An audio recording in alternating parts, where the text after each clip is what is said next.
Voilà, bien-aimés dans le Seigneur, nous avons un conseil spécial pour les fiançailles. On a normalement 10 conseils importants pour quelqu'un qui veut se fiancer. Aujourd'hui, on commence par le conseil numéro 1. Conseil numéro 1, si vous voulez choisir une femme, un homme qui entrera dans votre vie, la première chose, vous devez être sûr qu'il vous aime trop. Il est vrai, quand vous choisissez quelqu'un, c'est vous qui l'aimez. Mais il ne faut pas que l'amour ne soit que d'un seul côté. Soyez sûr que cet homme-là, cette femme-là vous aime. Parce que vous allez traverser des moments extraordinaires. Vous allez traverser des moments de maladie, des moments où vous avez des problèmes financiers, des moments où au niveau du travail, on vous met à côté. Mais il faut que cette femme, cet homme-là vous aime de tout votre cœur.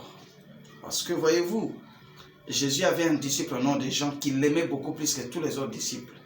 Mais il ne lui a pas laissé la clé. Pourquoi? Parce qu'il a compris que c'est lui qui aimait Jean. Mais Jean ne l'aimait pas suffisamment comme il l'aimait.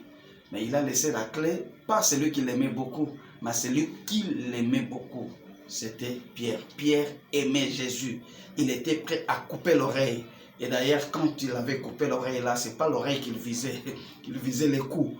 Il voulait vraiment tuer quelqu'un pour Jésus. Vous devez être sûr que cette femme-là, cet homme-là est vraiment amoureux, amoureuse de vous.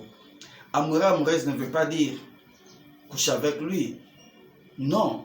Amoureux, c'est-à-dire il est prêt à défendre vos intérêts. Il est prêt à rester avec vous, à traverser avec vous la vallée de l'ombre, de la mort, à traverser avec vous des moments très difficiles parce que ces moments peuvent venir. Ça, c'est le conseil numéro 1. Voilà, le conseil numéro 2. Numéro 2, vous devez choisir une personne. Si vous voulez vous marier, si vous voulez fiancer une personne pour le mariage, vous devez être sûr que cette personne-là, il est compatible à votre mode de vie. Il y a certains choix que nous avons choisis qui sont très difficiles parce que ce sont des gens, ce sont des personnes qui ne sont pas compatibles à notre vision, à notre appel, à notre choix. Tu es appelé à devenir grand, tu es une star ou tu seras une star, tu seras une personne qui sera entourée des foules. Est-ce que votre femme, votre mari, va-t-il vraiment répondre? Sera-t-il avec vous? Sera-t-il prêt à supporter, à subir, à supporter cette foule? Ou il ne sera pas prêt à supporter cette foule-là?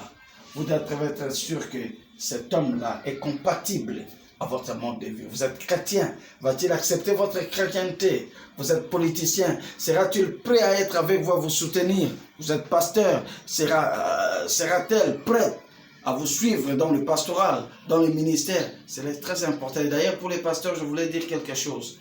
La personne qui peut être la femme d'un pasteur, ça doit être un appel. Vous devez être sûr qu'il a l'appel d'être la femme d'un pasteur, parce que ce n'est pas facile. Vous serez chaque fois parti, vous serez chaque fois mission, vous serez chaque fois entouré des hommes et des femmes. Il doit avoir le cœur de supporter, pas de vous soupçonner, de vous soutenir et d'être toujours avec vous. Soyez sûr que la personne que vous aimez, que vous voulez commencer une nouvelle vie de mariage, c'est une personne compatible à votre vision et à votre appel. Merci.